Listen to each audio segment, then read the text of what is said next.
Hello everyone, welcome to my channel Srishti's world. আশা করি আপনারা সকলেই ভালো আছেন, আমরাও ভালো আছি। তো একদম সকালবেলা থেকে একটা ভিডিও স্টার্ট করছি। এই যে আমাদের বাড়ির এই ছোট ছোট কিছু গাছ ছিল, সেই সকালবেলায় উঠে ভীষণ আজকে ওয়েদারটা একটু মেঘ মেঘ বেশ ভালো লাগছিল, তো একটু ভিডিও করলাম। এরপরে চলে এসেছি রান্নার দিকে। আজকে আর টিফিনের ভিডিও করা হলো না, কেন কি আজকে ওর বাবা একটু চপ নিয়ে এসেছিলো, চপ মুড়ি খাওয়া হয়েছে টিফিনে। আর এই একটু বাসন্তী চাল ধুয়ে শোকাতে দিয়েছি ফ্যানের হাওয়ায়, থালাতে মেলে দিয়েছি। আজকে যেহেতু এটা শনিবারের ভিডিও, শনিবার আমাদের নিরামিষের দিন, সেই জন্যে একটু বাসন্তী পোলাও আর একটু পনিরের তরকারি করব, কিন্তু সবটাই একটু অন্যরকম করে করব। একটু পুরো ভিডিওটা অবশ্যই দেখবেন। বাসন্তী পোলাওটাও অন্যরকম করব। বাসন্তী পোলাও উইথ ভেজ পোলাও এরকমই বলা যায়। বাসন্তী পোলাও ঠিক নয়, এটা অ্যাকচুয়ালি ভেজ পোলাও টাইপেরই করব। তো সেই জন্য পোলাওয়ের চালটা শোকাতে দিয়েছি, আর এদিকে পনিরগুলো কেটে নিচ্ছি। সব পনিরটার আমি তরকারি করব না, একটু পনির আমি রাখবো, তার কারণ আরও অন্যভাবে ইউজ করব পনিরটাকে। সেটা আপনারা পুরো ভিডিওটা দেখলে অবশ্যই দেখতে পারবেন। তো এইদিকে কড়াইয়ে একটু বেশি করে তেল দিয়ে, একটু কড়াই তেলের মধ্যে একটু হলুদ দিয়ে পনিরগুলো ভেজে নেব।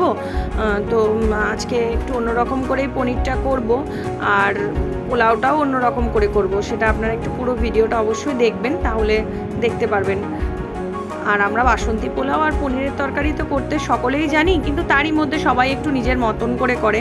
তো দেখবেন এই মানে আমি বিশেষ করে অত ভালো রান্না তো জানতাম না, পড়াশোনা করতে করতে এসেছি বিয়ে হয়ে।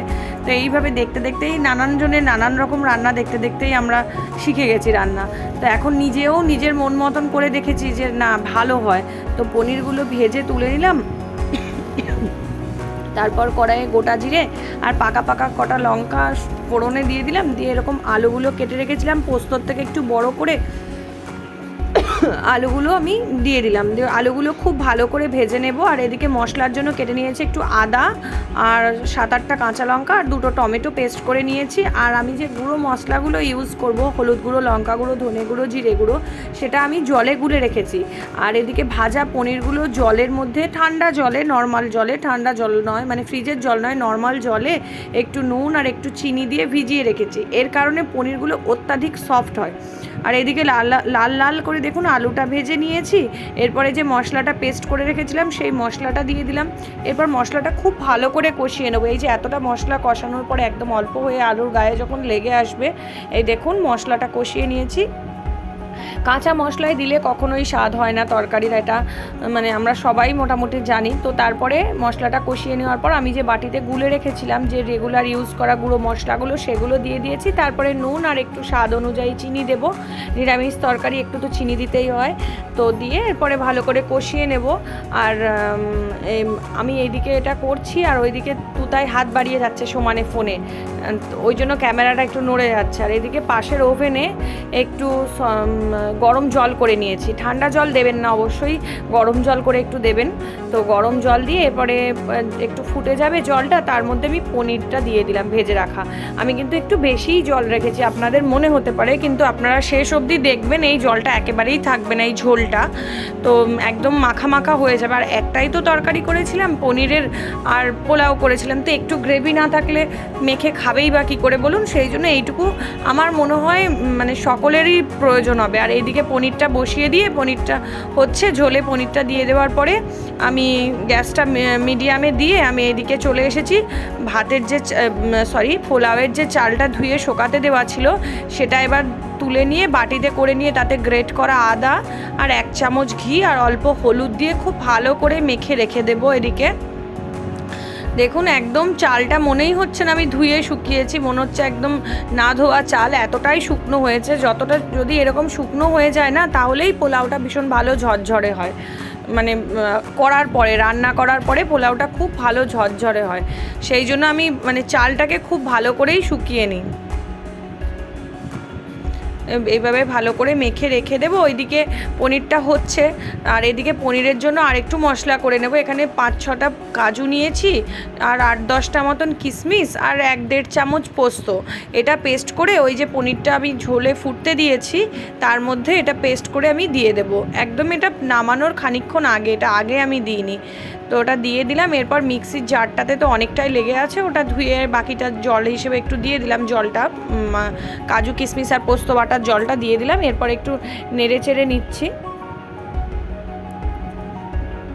আমার পনির আলুর এই তরকারিটা একদম মোটামুটি রেডি হয়ে গেছে, আর সত্যি ভীষণ ভালো হয়েছিল খেতে। তো এই দেখুন ফুটিয়ে নিলাম, আর ফোটাবো না বেশি, এইটুকু গ্রেভি আমি রাখবো। এরপরে ওপর থেকে হাতে করে কসুরি মেথি রাব করে দিয়ে দিলাম, আর দেবো 2 চামচ ঘি।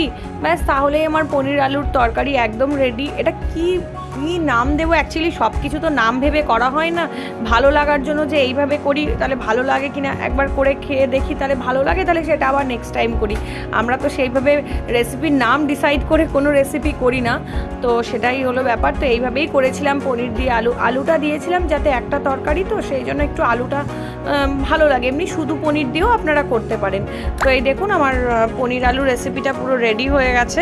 এরপর আমি এটাকে আমি ঢেকে দিলাম। আমার পনির আলুর রেসিপি একদম রেডি হয়ে গেছে। তো এরপরে আমি করছি, ওই মেয়েদের জামা কাপড়গুলো আসলে কেচে রেখেছিলাম, দিয়ে আমি একা সব কাজ করতে আমি বলছি আমি আর পারছি না একা সব কাজ করতে রেগে একটু বক করেছি। তো মনাই যেমন করে পেরেছে জামা কাপড়গুলো একটু গুছিয়ে নিয়েছিল, নিজের আর বোনের জামা কাপড়গুলো, যে মা বকছে তাহলে আমি একটু করি, সেই জন্য ও মানে যেভাবে পেরেছে করেছে। তো যাই হোক, এইভাবেই করতে হয়তো শিখবে, এখন খুবই কম বয়স। তবে এক সময় মানে নিজেরও একটু বিরক্ত লাগে, 2 বোনে যখন দুষ্টুমি করে না, আমি আর সামলাতে পারি না। তো তখন আমি বলছি বাপরে, কেউ কিছু করে দেয় না, সারাদিন বাড়ির কাজ করব আর এদিকে ওরা দুজনে মিলে আমাকে জ্বালিয়ে মারবে। তো তখন মনাই দেখছি চুপচাপ জামা কাপড়গুলো নিজের আর বোনের গোছাচ্ছিল। তো উল্টো করেই সব জামা কাপড়গুলো যেমন করে পেরেছিল গুছিয়ে নিয়েছিল, আমি আবার সেগুলোকে একটু ঠিক করে গুছিয়ে রাখলাম। এইভাবেই মানে করতে হবে না কাজ, মা বাবার প্রতি একটু মায়া দয়া করলেই হবে, যে না মা বাবার কষ্ট হচ্ছে এটুকু বুঝতে শিখলেই হবে। আমরা কাজ করতেও দিতে চাই না মায়েরা, যতক্ষণ পারি নিজেরাই করি। ভালোও লাগে যে মেয়ে একটু চেষ্টা করছে। তো এরপরে আমি পোলাওটা করে নিচ্ছি। এই যে দেখুন, বাকি পনির যেটা আমি রেখেছিলাম সেটা এরকম ছোট্ট টুকরো করে কেটে নিয়েছি, দিয়ে পনিরটা ঘিয়ে ভালো করে একটু লাল করে ভালো করে আমি ভেজে নিচ্ছি। এটা আমি বাসন্তী পোলাওটা কিন্তু এবার বসিয়ে দিচ্ছি। তো এইদিকে ভালো করে পোলাওটা ভেজে নিচ্ছে, পনিরটা ভেজে তুলে নিলাম। তারপরে যেটুকু ঘি ছিল সেটাতে আমি একটু কাজু কিশমিশটা নেড়ে নিচ্ছি। আসলে কাজু কিশমিশ ওর বাবা এনে রেখেছে, আর ছোটোটা কাজুগুলোকে টুকটুক করে কখন নিয়ে খেয়েছে, আর কিশমিশগুলোকে মনাই নিয়ে খেয়েছে। 2 বোনে কখন কি করেছে আমি বুঝতেও পারিনি, সেই কারণে কাজু কিশমিশ কম হয়ে গেছিলো। তো তারপরে আবার 2 চামচ ঘি দিয়ে তাতে গোটা গরম মশলা ফোড়ন দিয়ে দিলাম, দিয়ে যে চালটা আদা আর হলুদ আর কি ওটা ঘি মেখে রেখেছিলাম সেটা দিয়ে নেড়ে চেড়ে ভালো করে নিলাম। দিয়ে এবারে আমি একটু ডুমো করে ছোট করে গাজর কেটে রেখেছি পনিরের মতন করেই, সেই গাজরটাও দিয়ে দিলাম। আপনারা চাইলে গাজরটা ভেজে দিতে পারেন, কিন্তু আমি গাজরটা আর ভেজে দিইনি, গাজরটা নর্মালি কেটেই দিয়ে দিয়েছি। তো এইভাবে আবার গাজরটা চালটা একটু ভালো করে নেড়ে চেড়ে নেব। নিয়ে আমি একটু নুন আর পরিমাণ অনুযায়ী অল্প একটু মিষ্টি না দিলে তো মানে পোলাওতে একটু মিষ্টি দিতে হয় বেশি করে, তাই একটু মিষ্টি দিয়েছিলাম। আর শনিবার নিরামিষের দিনে তো এইটা ওরা আমার 2 মেয়ে আর আমার হাজব্যান্ড সবাই ভালোবাসে খেতে। নিরামিষ খাওয়াটা ওদের কাছে প্রচণ্ড কষ্টকর, তার মধ্যে এই পোলাওটা খেতে খুব ভালোবাসে। যেহেতু একটু মিষ্টি হয়, তো তাই তো পনিরটা একটু ঝালে খেতে কমই পারবে, তো সেই কারণে এইভাবে পোলাওটা করলে ওরা ভালোভাবে খায়। তো গরম জল করে আমি পরিমাণ অনুযায়ী গরম জলটা পোলাওয়ের মধ্যে দিয়ে দিয়েছিলাম। তো এই দেখুন খানিকক্ষণ পরে ঢাকাটা খুলে নিয়েছি, পোলাও আমার রেডি হয়ে গেছে। এটা ঠান্ডা হয়ে যাওয়ার পরে একেবারে ঝরঝরে হয়ে গেছিলো। তো গাজরও সেদ্ধ হয়ে গেছে, চাল তো সেদ্ধ হয়েই গেছে, তো পোলাও আমার একদম রেডি হয়ে গেছে।